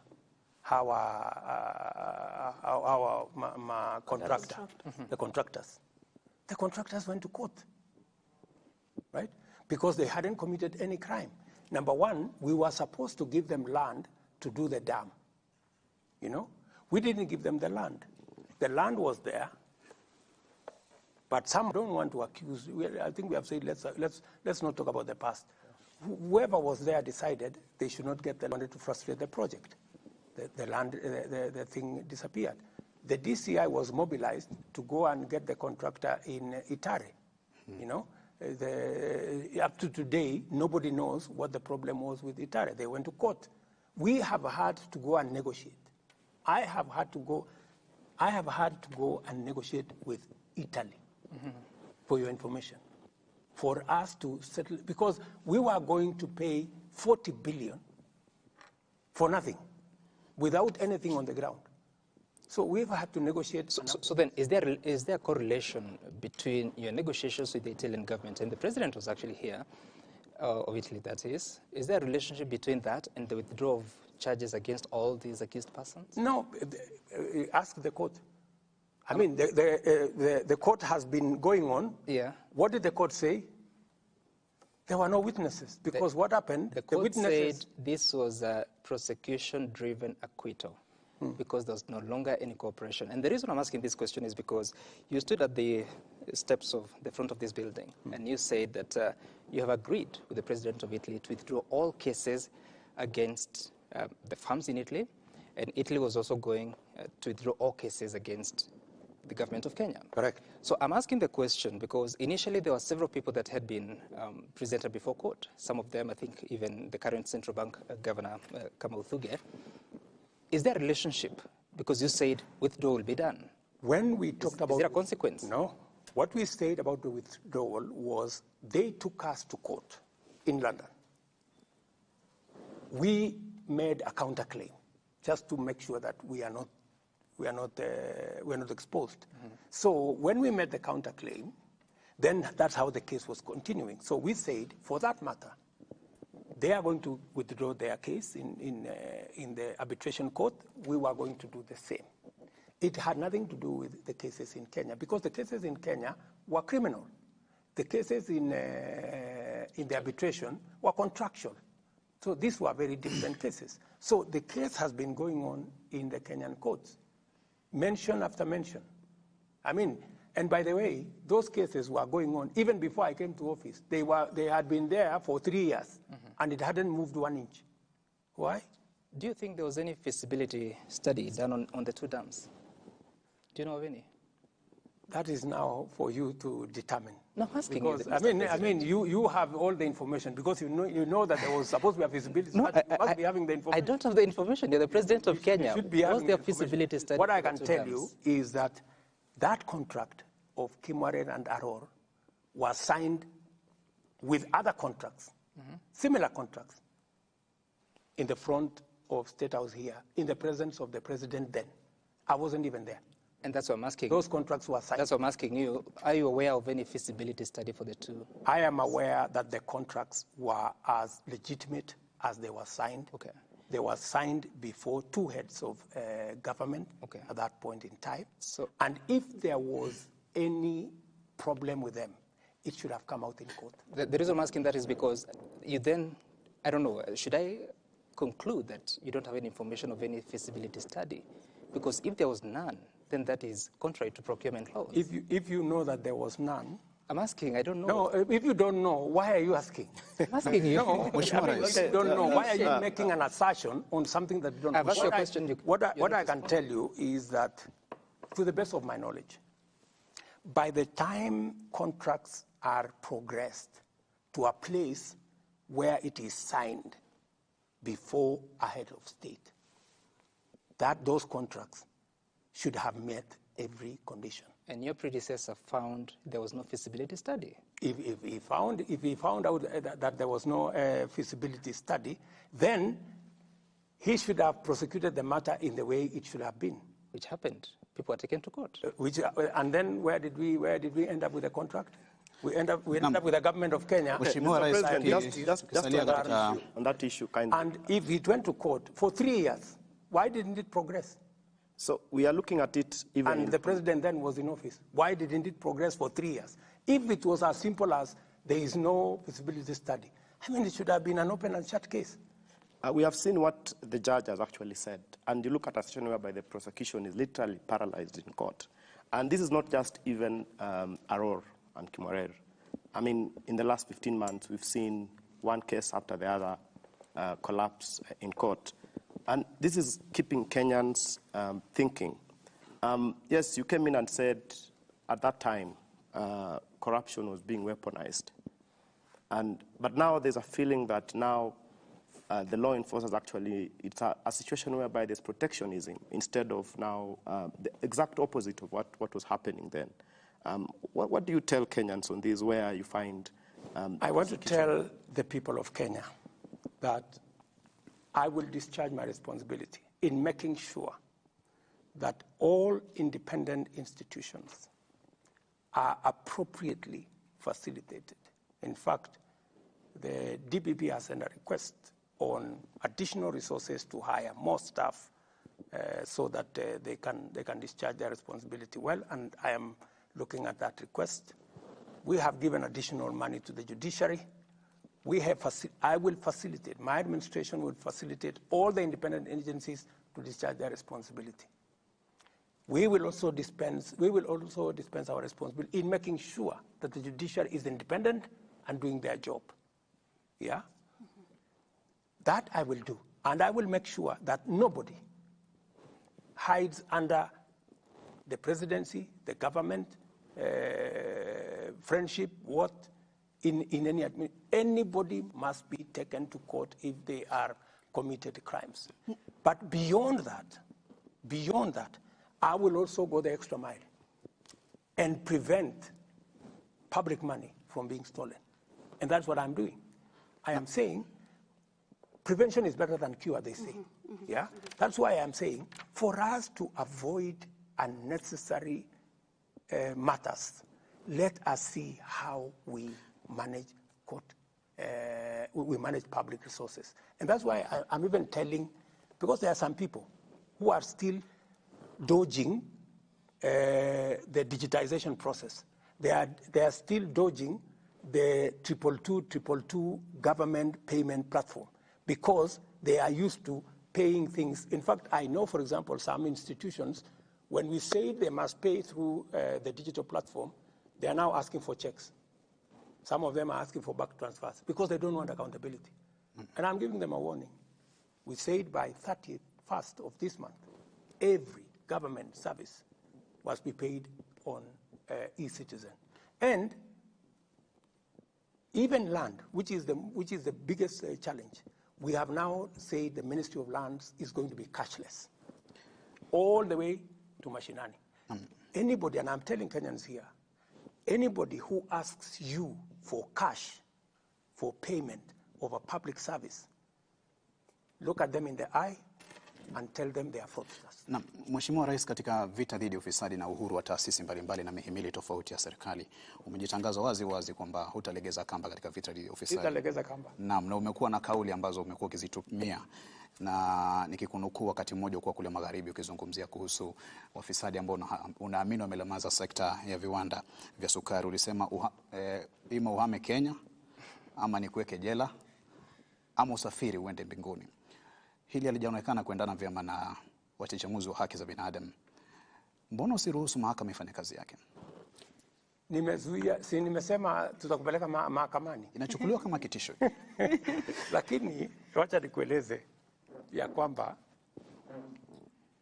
jambo la ufisadi ni figurative language to drive home the point that this is no longer a joke. And for your information, because of what I did, we have managed to sort out the biggest cartel in Mumias. Vitisho vinafanya kazi. No, sio vitisho, ni kuambia tu watu ukweli.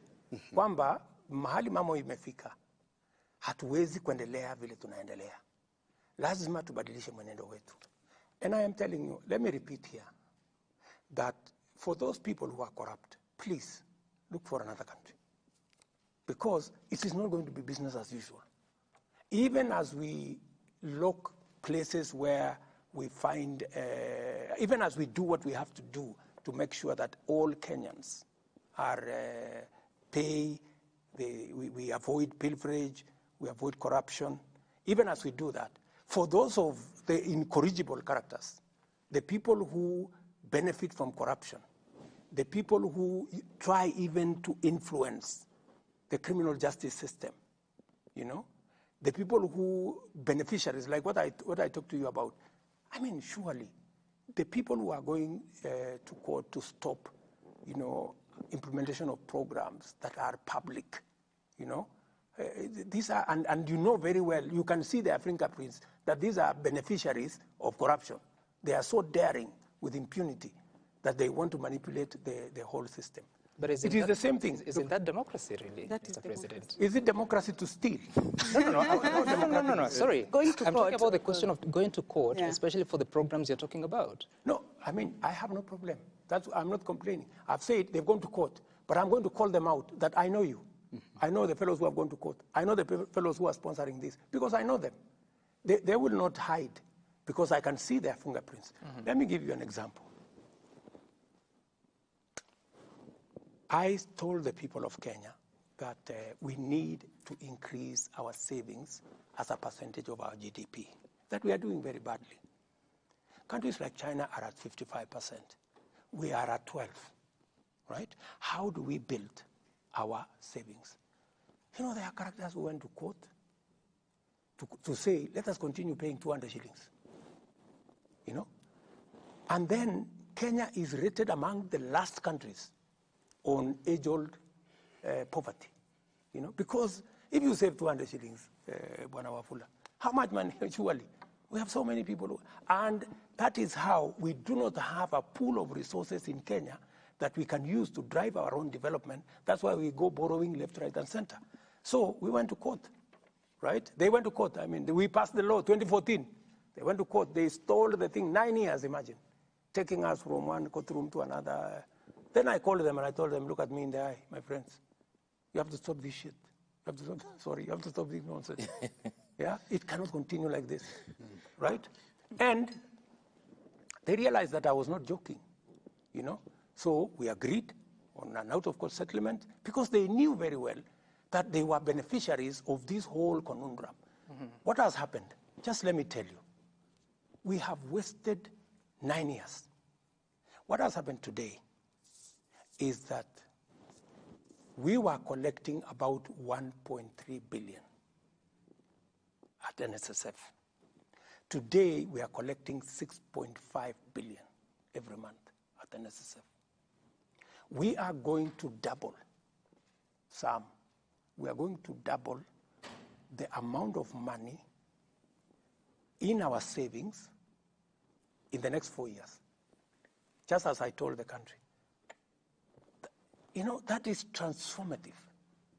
But it has taken some, you know, tough engagement with corrupt people, right? You know, telling them it cannot continue like this. And I know when I believe this is the right thing, I go out of my way. Because, you know, I have been elected by ordinary people. They cannot do what I can do. They have given me the opportunity to do it for them. Right. So that we can begin even, the moment we have savings, we can even begin to reduce interest rates, because we are talking about our own money. Right. We're not looking for money from other countries. Mr. President. This is how we're going to transform Kenya. Mr. President, it's been 2 hours. Ladies My water is drained. Please sip yours as we transition to the next conversation, which is on governance issues, and Grace is going to take us through that. Right, Mr. President, and this is basically point blank. Are you concerned about the performance of some of the people working under you, in particular cabinet secretaries? We saw you say that some CSs and PSs are clueless about their dockets sometime back this year. And there was this report released by TIFA just about 2 days ago, which placed some 5 CSs at the bottom. And unfortunately, these 5 are part or are at the heart of Kenya's economy. Energy CS was at the bottom. Gender CS, Treasury CS, Water CS, Land CS. Are you concerned about their performance, and what are you intending to do about it, Mr. President? Number one, I don't believe in TIFA.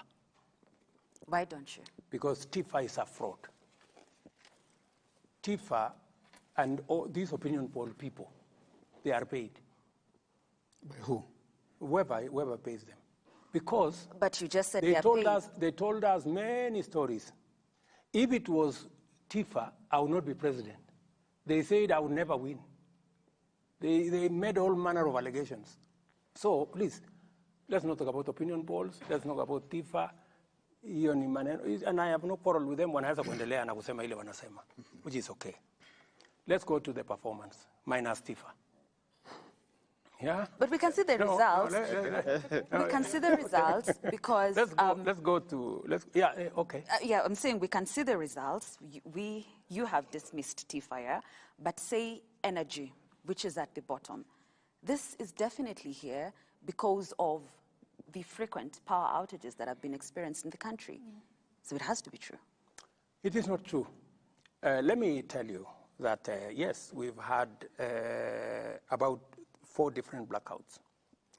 And there is a reason for it, And I want to tell the people of Kenya that, yes, there is a problem. The problem is not about generation, because we have enough power in the grid. The problem is about investment. We haven't invested in our transmission lines and distribution lines in the last 8 years. Why haven't we invested? We didn't have a plan, number one, a clear plan. And where we had a plan, many things went wrong. For example, the 3 or 4 lines that are giving us real trouble, are lines that have been in court for like 7 years. We had a Spanish engagement with another group called Africa 50 that would help us connect the power from Takwel, the power from Ethiopia, and the power from Uganda into the grid, but those were never implemented. When I came into office, the first thing I did was, for example, there were transformers at the port for 5 years, and it only required 500 million. I paid it one day. That is why today we have connected power to Ortum. We are connecting power to Kitale from Takwel. We have so much power in Takwel, we cannot deliver it because there is no transmission line. What have we done?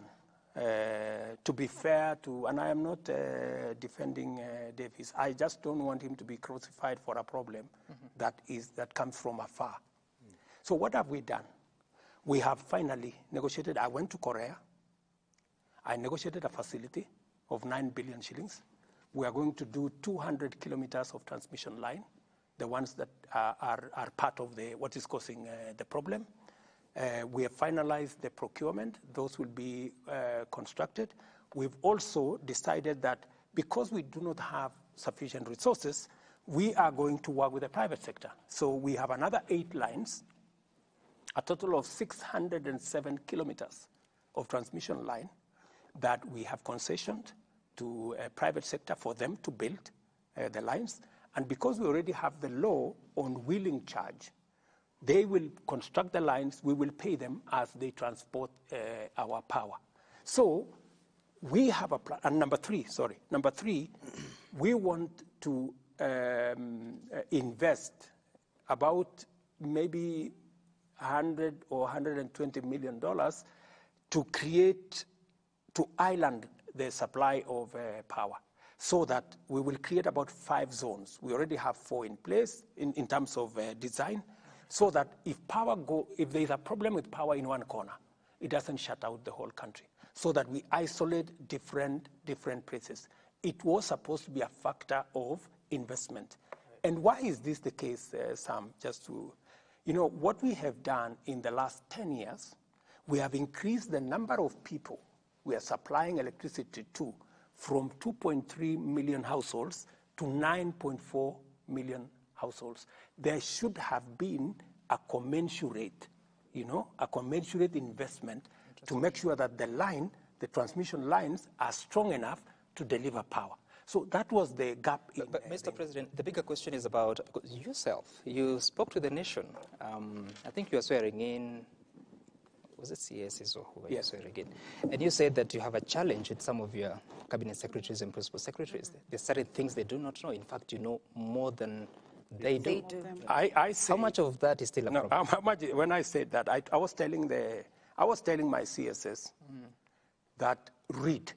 If you remember the context, I told them, look, read briefs, understand your your subject, understand your ministry, you know, be on top of it. Because the moment I know more than you do about your ministry, then there is a problem, right? That was the context on. Has it changed? And what we have done concurrently, you know, is we've had retreats of a cabinet. Yeah. We had one in Laikipia. We had another one recently. We are having one in